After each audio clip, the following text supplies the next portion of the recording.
사랑하는 성도 여러분, 잠시 우리의 분주한 일상을 멈추고 생각해 본 적이 있으신가요? 얼마나 많은 사람들이 믿음을 가졌다고 말하면서도 정작 하나님을 살아계신 왕이 아닌 머릿속의 관념처럼 여기며 살아가는지요.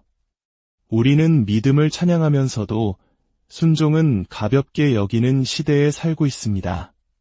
본격적인 말씀에 앞서 이 진리의 메시지가 잠든 영혼들을 깨우는데 사용되기를 원하신다면 잠시 시간을 내어 구독과 좋아요를 눌러주십시오.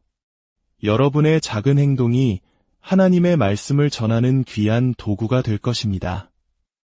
이 영상을 통해 여러분의 삶에 하나님의 크신 은혜가 함께하기를 축복합니다.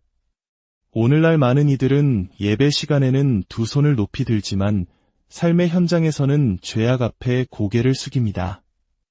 입술로는 천국을 노래하지만 현실에서는 세상과 타협하며 살아갑니다. 이 얼마나 모순적인 모습입니까? 진정한 믿음은 이사야 선지자처럼 내가 여기 있나이다. 나를 보내소서라고 외치지만 자기 기만에 빠진 믿음은 하나님, 저는 믿어요. 하지만 제 상황도 아시잖아요 라고 속삭입니다. 오늘 저는 여러분이 한 번도 들어보지 못했을지도 모르는 그러나 반드시 들어야 할 진리를 분명하게 전하고자 합니다. 순종이 없는 믿음은 믿음이 아닙니다. 그것은 영적으로 포장된 반항이며 스스로를 속이는 환상일 뿐입니다. 설교의 황태자라 불리는 찰스 스펄전 목사님은 이렇게 말했습니다. 순종이 우리를 구원하는 것은 아니지만 하나님의 뜻에 의도적으로 불순종하면서 살아있는 믿음을 가졌다고 말할 수 있는 사람은 아무도 없다. 이 영상은 단순한 메시지가 아니라 우리를 향한 경고이자 부르심입니다. 우리는 성경 말씀 속으로 깊이 들어가 오늘날 만연한 종교적 위선을 벗겨내고 많은 이들이 외면하고 싶어하는 진실을 마주하게 될 것입니다. 하나님의 뜻 앞에 무릎 꿇지 않는 믿음은 예수의 이름을 빌린 교만에 지나지 않습니다. 혹시 지금 하나님께서 당신을 다시 순종의 자리로 부르고 계심을 느끼신다면 이 영상을 끝까지 함께해 주십시오. 이 메시지는 그저 듣기만 하는 자가 아닌 변화되기를 갈망하는 모든 이를 위한 것입니다. 예수님 시대에도 많은 이들이 그분을 주님이라 불렀습니다. 군중 속에서 소리치고 종려나무 가지를 흔들며 그분을 환영했고 그분이 행하신 기적에 감격의 눈물을 흘렸습니다. 하지만 예수님께서 자신의 십자가를 지고 아버지를 따르며 자기를 부인해야 한다고 말씀하셨을 때 그들의 목소리는 침묵으로 바뀌었습니다. 오늘날도 크게 다르지 않습니다. 우리는 말만 하고 행하지 않는 믿음, 입은 풍성하나 발은 텅 비어있는 믿음에 둘러싸여 있습니다. 복음적인 문장을 반복하고 성경 구절을 암기하며 주일 예배에 출석하는 것만으로 만족하는 신앙. 그러나 정작 순종의 대가가 따를 때 그들은 결코 순종하지 않습니다. 성경은 이러한 믿음에 대해 단호하게 경고합니다. 야고보서 2장 17절은 말씀합니다. 이와 같이 행함이 없는 믿음은 그 자체가 죽은 것이라 이것은 가벼운 비유가 아닙니다. 야고보는 당신이 믿는다고 말할 수는 있지만 순종이 없다면 당신의 믿음은 썩은 시체와 같다고 선언하는 것입니다. 그런데 어떻게 그토록 많은 사람들이 온전한 불순종의 삶을 살면서도 스스로에게 믿음이 있다고 착각할 수 있을까요? 답은 간단합니다. 바로 자기 기만입니다. 찰스 스펄전은 이렇게 썼습니다. 바울처럼 정통 교리를 믿지만 시체의 뼈처럼 죽어있는 믿음이 있다.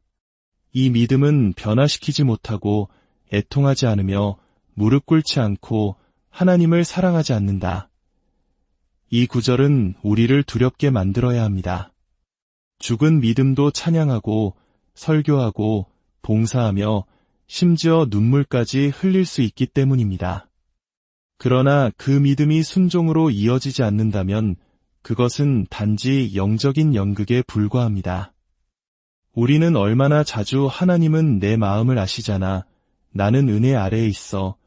예수님이 이미 모든 값을 치르셨어. 와 같은 말로 우리의 죄를 정당화합니까? 그렇습니다. 주님은 값을 치르셨습니다. 하지만 그분은 우리를 죄의 공범이 아닌 죄로부터의 자유인으로 만들기 위해 피 흘리셨습니다. 이것은 단순히 멋진 신학 이론의 문제가 아닙니다. 바로 당신의 영혼이 걸린 문제입니다. 예수님께서는 마태복음 7장 21절에서 분명히 말씀하셨습니다. 나더러 주여 주여 하는 자마다 다 천국에 들어갈 것이 아니요 다만 하늘에 계신 내 아버지의 뜻대로 행하는 자라야 들어가리라. 주목하십시오. 주여라고 말하는 자가 아니라 아버지의 뜻대로 행하는 자입니다. 진정한 믿음은 형벌이 두려워서가 아니라 왕이신 하나님을 사랑하기 때문에 순종합니다. 마음이 아니라고 소리칠 때에도 예라고 대답하며 무릎을 꿇습니다. 육신이 위로 오르고 싶을 때에도 낮은 곳으로 내려갑니다. 넓은 길이 더 쉬워 보일 때에도 좁은 길을 선택합니다. 당신의 믿음이 진짜인지 알고 싶으십니까? 당신의 말을 보지 말고 당신의 순종을 보십시오. 복수심이 불타오를 때에도 당신에게 상처 준 사람을 용서했습니까? 불법적인 기회가 유일한 탈출구처럼 보였을 때에도 그것을 거절했습니까? 아무도 보지 않는 은밀한 곳에서 죄에 대해 아니라고 말했습니까? 바로 그것이 살아있는 믿음의 흔적입니다. 행동하지 않는 믿음은 공허한 메아리에 불과하며 지옥은 바로 그 메아리들로 가득 차 있습니다. 어쩌면 당신은 지금 깨닫고 있을지 모릅니다. 당신의 믿음은 말이 많았지만 걸음은 없었다는 것을. 하지만 좋은 소식이 있습니다. 하나님은 여전히 당신을 부르고 계십니다. 아직 시간이 있을 때 회개할 기회가 있습니다. 당신의 폐에 숨이 붙어 있는 한 돌아올 길이 있습니다. 오늘 성령께서 당신에게 이렇게 묻고 계십니다. 누가복음 6장 46절의 말씀입니다. 너희는 나를 불러 주여 주여 하면서도 어찌하여 내가 말하는 것을 행하지 아니하느냐? 도망치지 마십시오. 외면하지 마십시오. 미루지 마십시오. 순종 없는 믿음은 자기 기만입니다. 그러나 순종하는 믿음은 비록 넘어질지라도 하나님의 은혜로 다시 일어설 것입니다. 어떤 사람의 영적 생명력을 확인하고 싶다면 그의 화려한 간증이나 신학적 지식을 살필 필요가 없습니다.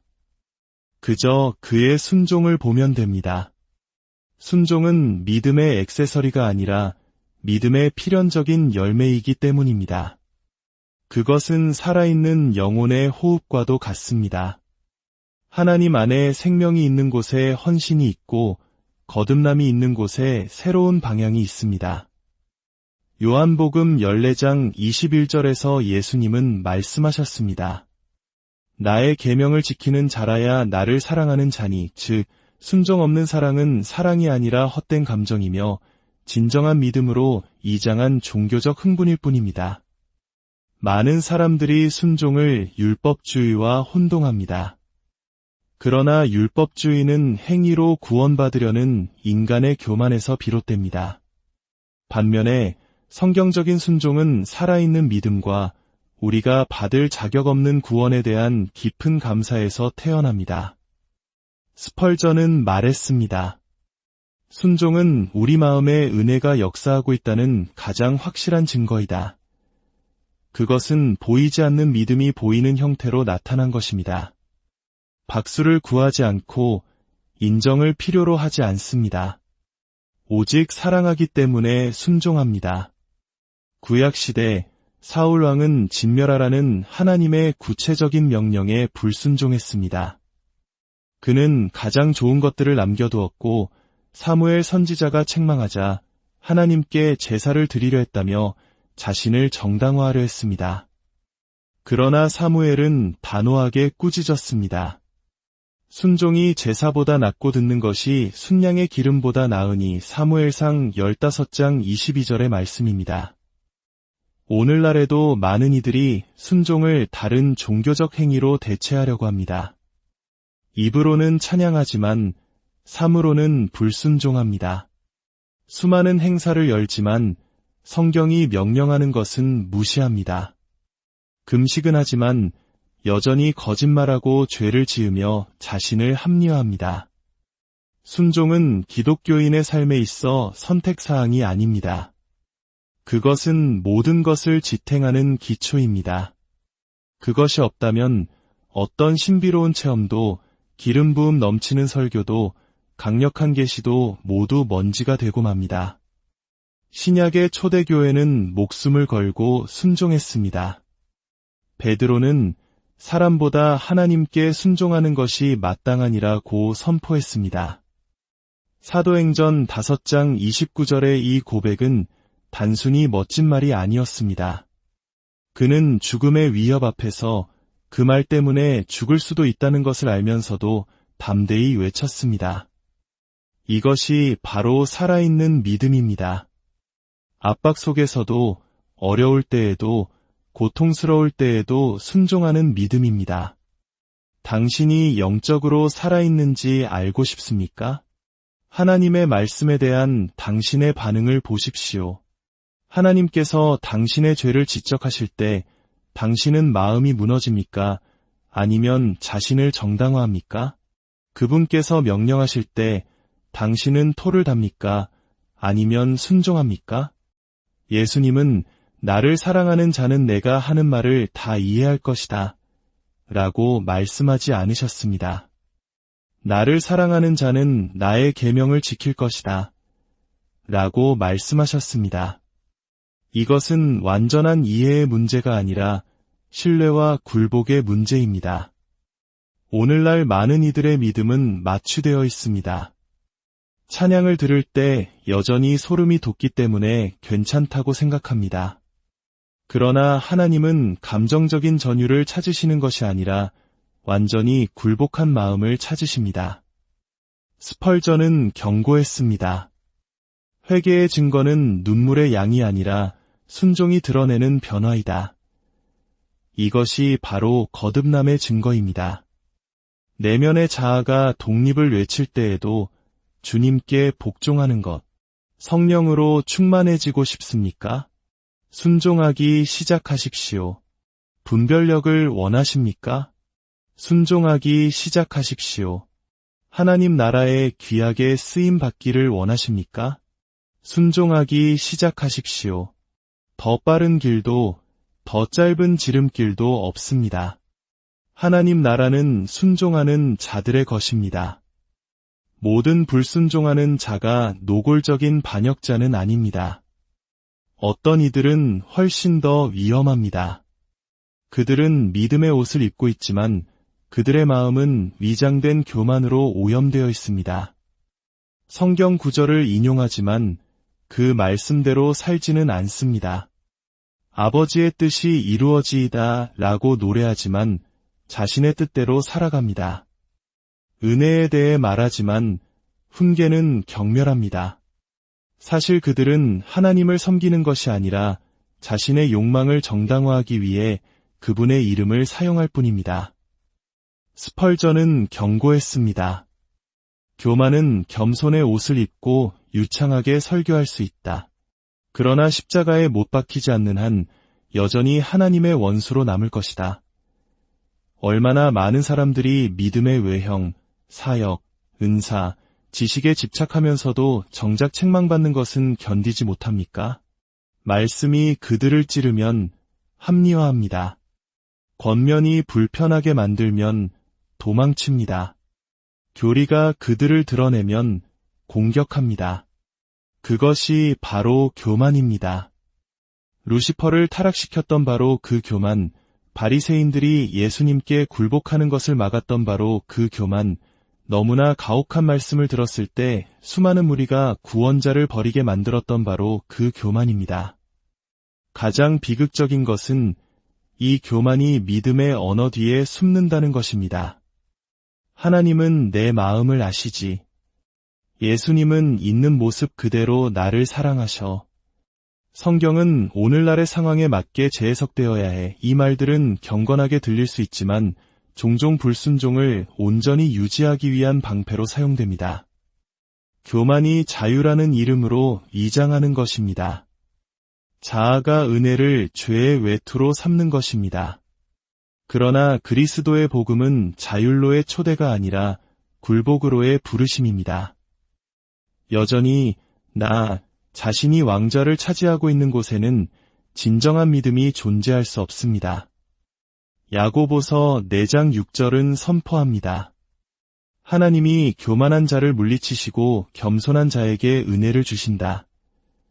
즉, 은혜는 무작위로 흐르는 것이 아니라 오만한 마음이 아닌 깨어진 심령을 향해 흘러갑니다.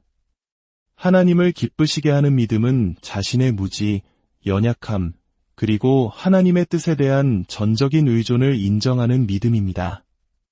설명을 요구하지 않고 하늘의 명령에 의문을 제기하지 않습니다. 그저 순종합니다.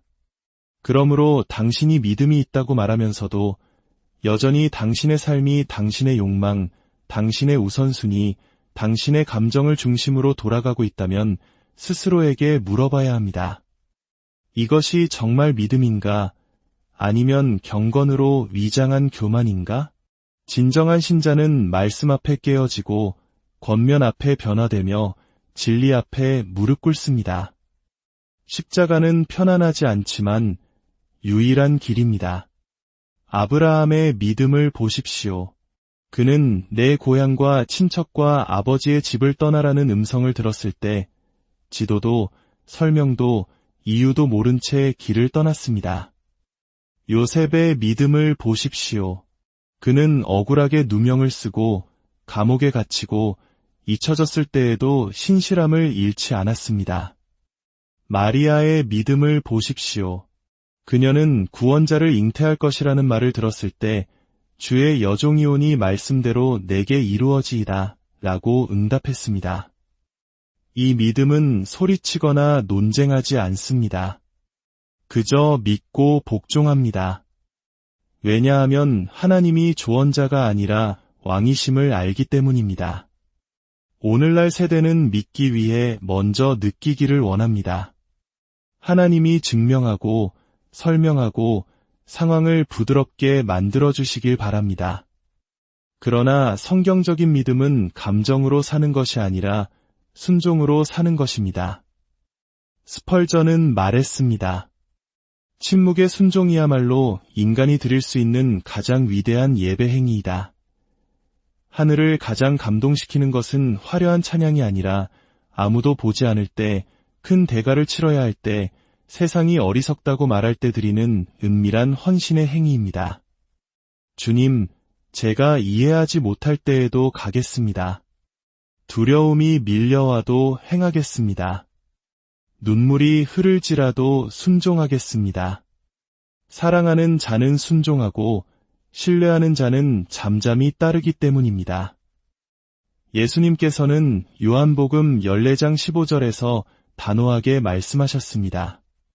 너희가 나를 사랑하면 나의 계명을 지키리라. 이것이 바로 하나님의 자녀와 구경꾼을, 기적을 좇는 자와 십자가에 굴복한 자를 가르는 기준선입니다. 그리스도에게 사랑은 감정으로 측정되는 것이 아니라 순종으로 측정되기 때문입니다. 수많은 이들이 예수님을 사랑한다고 말하면서 그분이 명령하신 것은 무시하며 살아갑니다. 구원자는 사랑하지만 주인은 멸시합니다. 용서는 원하지만 순종은 거부합니다. 그러나 순종이야말로 하늘을 향해 주님, 사랑합니다. 아무도 보지 않아도, 고통스러워도, 세상이 반대할지라도 주님을 사랑합니다. 라고 외치는 보이지 않는 몸짓입니다. 사도 요한은 사랑의 사도로 알려졌지만 이렇게 단호하게 기록했습니다.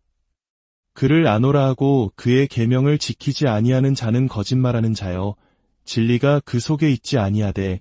요한일서 2장 4절의 말씀입니다.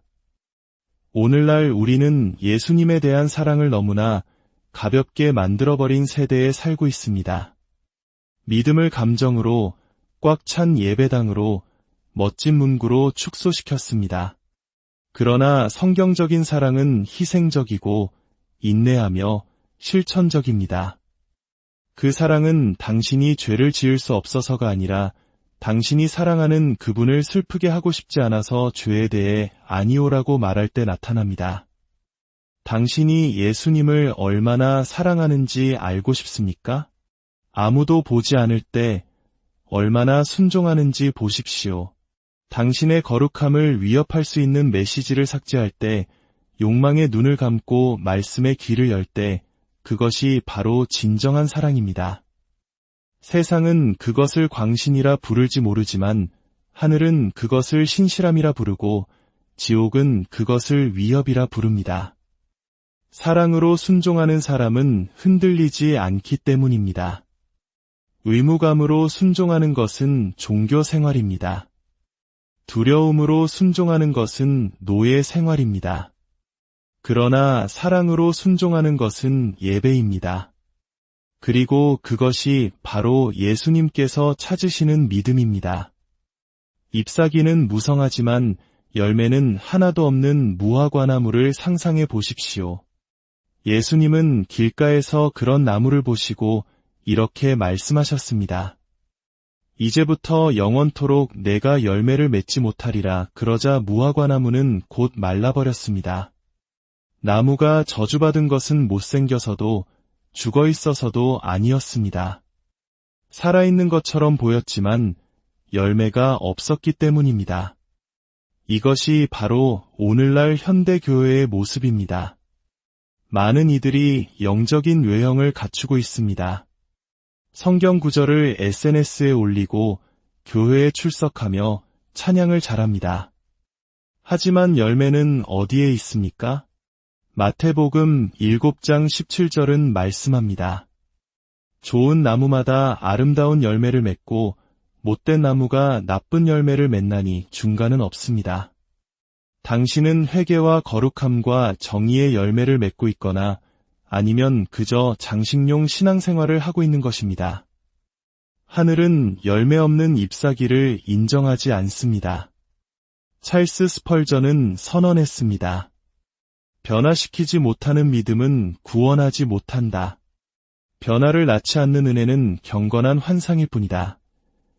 예수님의 무화과나무처럼 종교적인 잎사귀는 무성하지만 변화의 열매는 없는 그리스도인들이 수없이 많습니다.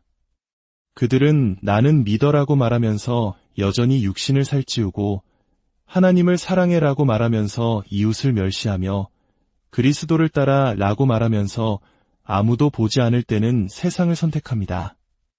당신의 삶에 다가온 사람들은 영적인 양식을 얻습니까?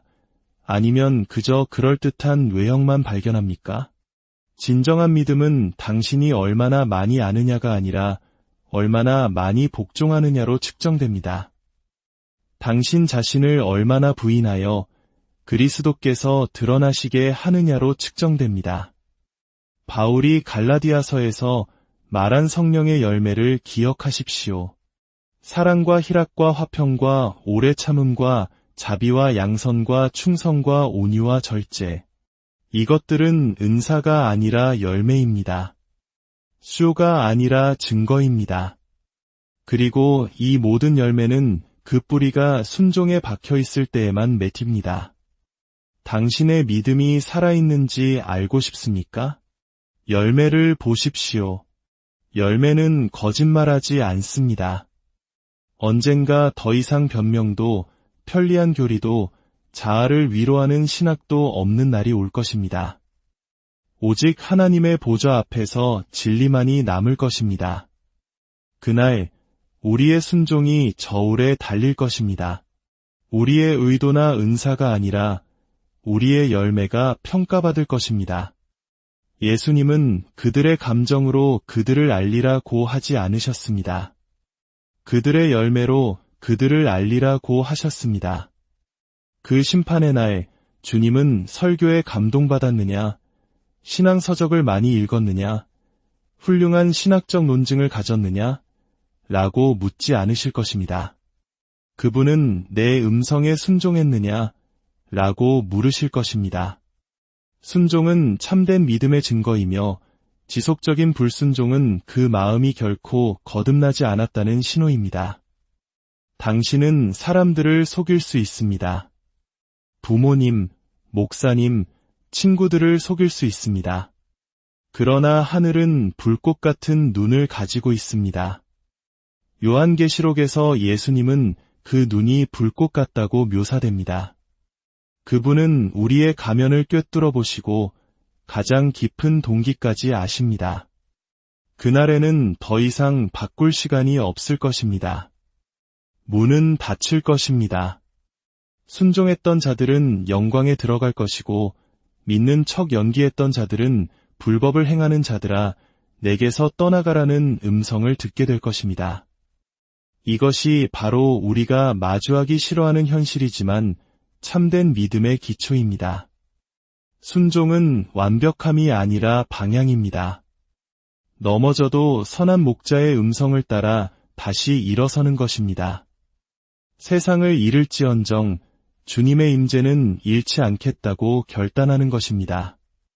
오늘이 바로 선택의 시간입니다. 통제권을 주님께 내어드리고 입술만이 아닌 삶으로 아버지의 뜻이 이루어지라 라고 고백할 때입니다. 결국 영원은 지금 이곳에서의 당신의 순종을 비추는 거울이 될 것이기 때문입니다. 이 메시지가 당신의 마음에 와 닿았다면 침묵하지 마십시오. 이 말씀은 목적을 가지고 당신의 영혼에 심어졌습니다. 지금 댓글에 이렇게 남겨주십시오. 주님, 진정으로 순종하는 법을 가르쳐 주소서. 이 메시지가 당신에게 어떤 도전과 은혜를 주었는지 나눠주십시오. 당신의 고백이 잠들어 있는 다른 영혼들을 깨울 수 있습니다. 이 채널을 구독하시고 다른 이들에게도 공유해 주십시오. 당신의 나눔이 또 다른 영혼을 자기 기만에서 건져내어 진정한 순종의 길로 이끄는 도구가 될 수 있습니다. 오늘도 헛된 말이 아닌 진실한 순종을 원하시는 우리 주님의 은혜가